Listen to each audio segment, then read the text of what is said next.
negotiations, I know we have a historic economic framework.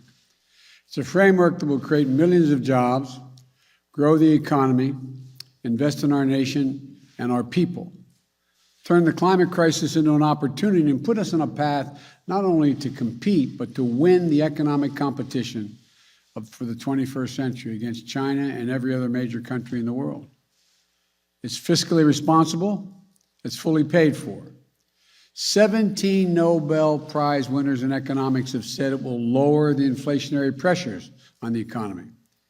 And over the next 10 years, it will not add to the deficit at all. It will actually reduce the deficit, according to economists.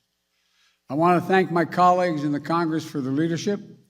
We spent hours and hours and hours over months and months working on this. No one got everything they wanted, including me. But that's what compromise is. That's consensus. And that's what I ran on.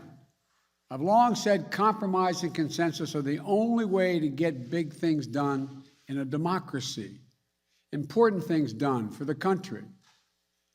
I know it's hard. I know how deeply people feel about the things that they fight for.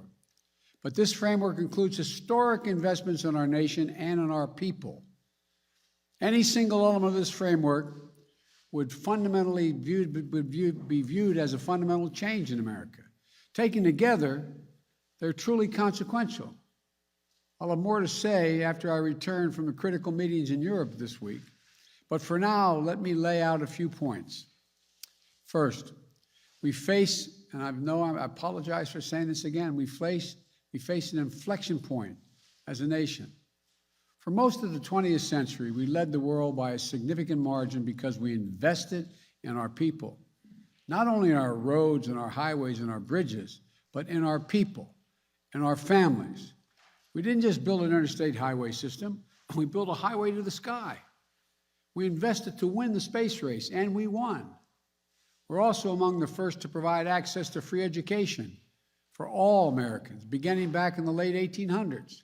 That decision alone to invest in our children and their families was a major part of why we were able to lead the world for much of the 20th century. But somewhere along the way, we stopped investing in ourselves, investing in our people. America is still the largest economy in the world. We still have the most productive workers and most innovative minds in the world. But we've risked losing our edge as a nation. Our infrastructure used to be rated the best in the world. Today, according to the World Economic Forum, we ranked 13th in the world. We used to lead the world in educational achievement.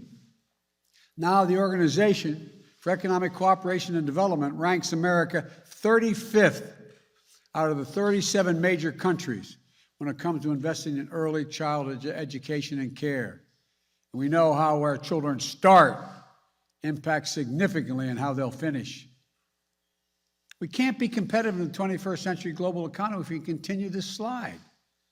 That's why I've said all along, we need to build America from the bottom up and the middle out, not from the top down, with the trickle-down economics that's always failed us. I can't think of a single time when the middle class has done well that the wealthy haven't done very well.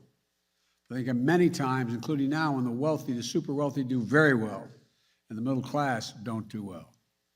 That's why I propose the investments Congress is now considering in two critical pieces of legislation. Positions I ran on as president, positions I announced when I laid out in a joint session of Congress what my economic agenda was. These are not about left versus right, or moderate versus progressive, or anything else that pits Americans against one another. This is about competitiveness versus complacency. Competitiveness versus complacency. It's about expanding opportunity, not opportunity denied. It's about leading the world or letting the world pass us by. Today,